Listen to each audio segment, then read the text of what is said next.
Selamat pagi, salam sejahtera untuk kita semua. Perkenalkan, nama saya Charina Antapani Ginting dengan NIM J1A1200042 dari kelas R2. Pada kesempatan kali ini, saya akan mempresentasikan mengenai regulasi dan sertifikasi di negara Filipina. Materi yang akan saya bahas pada presentasi kali ini yaitu regulasi pangan di Filipina, Food and Nutrition Research Institute, dan produk sertifikasi di Filipina. Masuk ke dalam latar belakang, pangan adalah kebutuhan pokok manusia yang paling mendasar. Manusia tidak dapat mempertahankan hidupnya tanpa adanya pangan. Oleh karena itu, upaya pemenuhan kebutuhan pangan merupakan upaya kemanusiaan yang mendasar. Pangan yang tersedia haruslah pangan yang aman untuk dimakan, berkualitas baik, dan bergizi, karena berkaitan dengan pertumbuhan yang berkaitan erat dengan asupan gizi dalam tubuh. Tubuh membutuhkan zat gizi agar dapat bertumbuh dan berkembang. Menurut Florencio tahun 1989, pertumbuhan tubuh membutuhkan zat gizi mikro dan makro. Dampak defisiensi mikronutrien adalah ketidakmampuan belajar dengan baik, penurunan produktivitas, penyakit, keterbelakangan mental, bahkan kematian. Hal ini menjadi masalah baru bagi negara, yaitu kekurangan potensi sosial, ekonomi, dan sumber daya manusia. Kekurangan nutrisi ini dapat diatasi melalui teknologi pangan. Filipina menjadi salah satu negara yang memiliki kasus defisiensi zat besi, vitamin A, dan yodium. Fortifikasi pangan dengan zat gizi mikro maupun makro sangat efektif sehingga dapat digunakan untuk memperbaiki kualitas pangan selain perbaikan praktek pertanian yang baik. Negara Filipina mengakui bahwa fortifikasi pangan sangat penting untuk meningkatkan asupan nutrisi. Maka dari itu, fortifikasi pangan harus dilakukan dengan meninjau kebutuhan saat ini yang diukur dengan angka kecukupan gizi. Tujuan dari presentasi kali ini agar mengetahui regulasi fortifikasi di negara Filipina, mengetahui mengenai Food and Nutrition Research Institute, dan untuk mengetahui produk-produk fortifikasi di Filipina. Yang pertama ada regulasi fortifikasi pangan di Filipina. Negara mengakui fortifikasi pangan sangat penting, di mana kebutuhan yang ditunjukkan untuk meningkatkan asupan esensial oleh suatu atau lebih kelompok populasi, seperti yang ditunjukkan dalam bukti defisiensi diet, biokimia, atau klinis. Fortifikasi pangan dianggap penting dalam promosi kesehatan yang optimal untuk mengkompensasi hilangnya nutrisi akibat pengolahan atau penyimpanan makanan. Fortifikasi di negara Filipina diatur dalam Peraturan Tata Usaha Nomor 4A Tahun 1995. Fortifikasi di Filipina terbagi menjadi dua, yaitu fortifikasi sukarela yang dilakukan oleh produsen pangan yang di bawah pengawasan Sangkapina Listrik Program. Program ini didorong untuk semua makanan harus melakukan fortifikasi pangan olahan atau produk pangannya berdasarkan standar fortifikasi pangan yang dapat diterima dan ditetapkan oleh Department of Health atau DOH melalui BFAD. Fortifikasi pangan selanjutnya adalah fortifikasi pangan wajib, yang ditetapkan juga oleh Department of Health. Produk-produk pangan yang wajib difortifikasi adalah beras yang difortifikasi dengan zat besi, tepung terigu difortifikasi dengan vitamin A dan zat besi, gula rafinasi difortifikasi dengan vitamin A, dan minyak goreng difortifikasi dengan vitamin A. Selain produk yang saya sebutkan tadi, makanan olahan atau produk pangan yang diimpor wajib difortifikasi oleh produsen makanan impor tersebut. Fortifikasi mikronutrien untuk produk pangan atau pangan olahan tercantum dalam Peraturan Tata Usaha Nomor 4A Tahun 1995. Proses fortifikasi yang dilakukan juga harus sesuai dengan standar DOH yang ditetapkan juga melalui BFAD.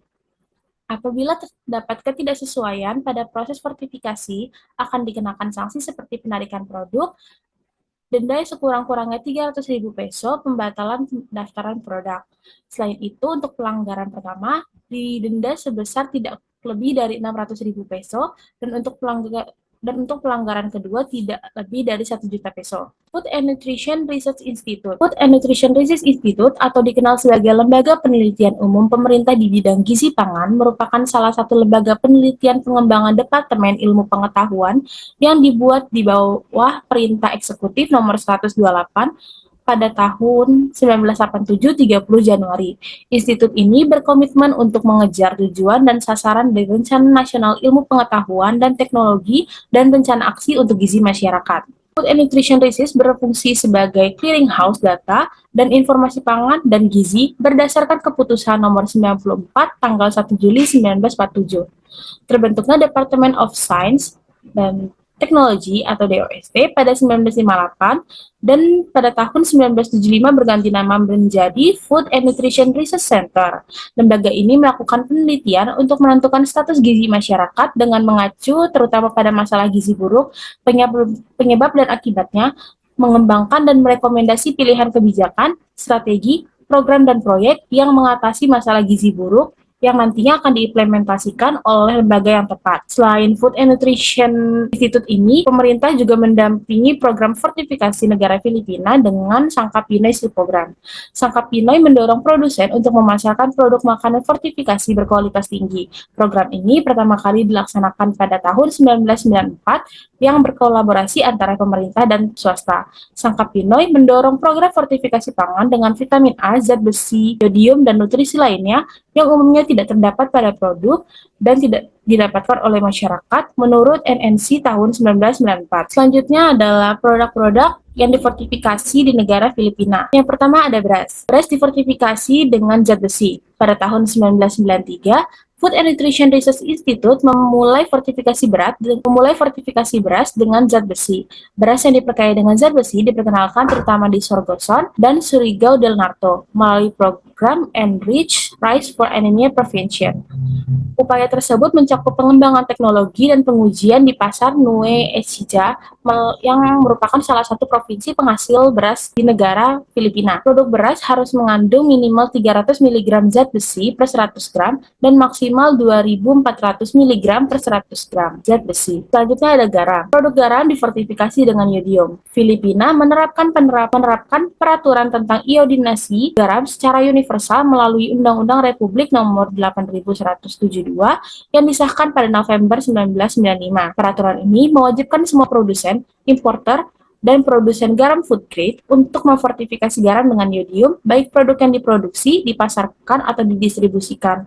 Untuk mendukung undang-undang tersebut, dilakukan kegiatan pembagian pelatihan mesin teknologi garam beriodium dan sosialisasi asuransi undang-undang. Dan yang terakhir ada margarin yang difortifikasi dengan vitamin A, B1, dan vitamin D. Fortifikasi margarin berbasis minyak kelapa dibuat oleh Procter & Gamble di Filipina pada tahun 1992.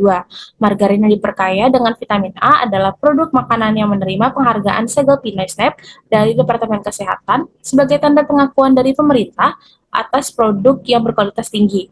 Produk margarin termasuk produk yang wajib difortifikasi di Filipina. Dan hal ini berhasil menurunkan prevalensi VAD sebesar 15,60%. Batas vitamin yang ditambahkan ke dalam margarin adalah 33.000 IU per kilogram.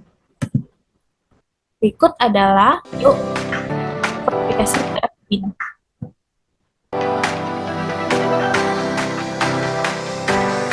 What is food fortification?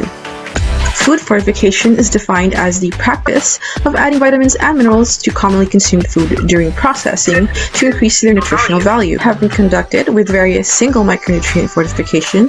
Dual micronutrient fortification includes zinc, iron, selenium, vitamin A, vitamin B complexes, vitamin C, and vitamin E.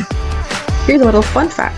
The Department of Health has established the Food Fortification Act, or Republic establishing the Philippine Food Fortification Program, and for other purposes, mandating fortification of flour, oil, and sugar with vitamin A, and flour and rice with iron by November 7, 2004, and promoting voluntary fortification through the SPS 2000. Voluntary fortification. This states that our field program, or the SPSP, authorizes food manufacturers to use the DOH seal of acceptance for processed foods or food products. Passing the special seal, the consumers shall be compelled to select those products with added nutrients improving their diet. What are the benefits of food fortification? A positive impact is seen on the growth and development of children who practice complementary feeding programs that include fortification provides an opportunity to increase nutrient intake during infancy and has the potential to improve growth. By adding vitamins and minerals, it promotes growth and body functioning of adults. It reduces the burden of micronutrients deficiencies and improves health in the general population. Various countries have reported positive example. In Indonesia, A study was conducted from 2011 to 2012 assessing the effects of large-scale fortification on the vitamin A status of women and children, and found that fortified oil increased vitamin A, not improved. Vitamin A in the breast milk.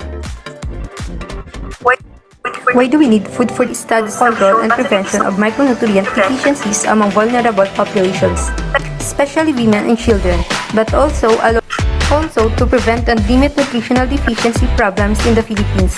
A food fortification plan provides for the additional dietary allowance to maintain or improve the quality of the diet of a group, community, or population. Lastly, food for minerals, due to the consumption of predominantly processed foods. That being said,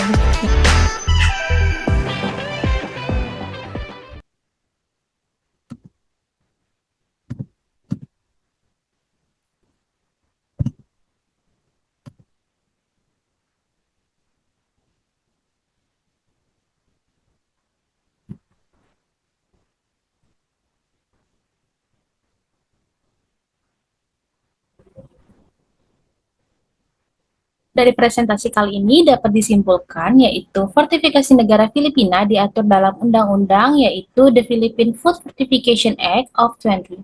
Fortifikasi terbagi menjadi fortifikasi sukarela dan fortifikasi wajib. Food Nutrition Research Institute adalah institut yang bertanggung jawab sebagai pengembangan penelitian di bidang gizi pangan yang dibentuk pada 30 Januari 1987. Dan produk-produk pangan yang wajib difortifikasi di Filipina yaitu beras dengan zat besi, tepung terigu dengan vitamin A dan zat besi, gula rafinasi dengan vitamin A, dan minyak goreng dengan vitamin A. Berikut adalah sumber-sumber yang saya gunakan untuk menunjang pembuatan presentasi pada kali ini. Demikian berakhir pula presentasi yang dapat saya sampaikan. Lebih dan kurangnya saya mohon maaf. Selamat pagi dan terima kasih.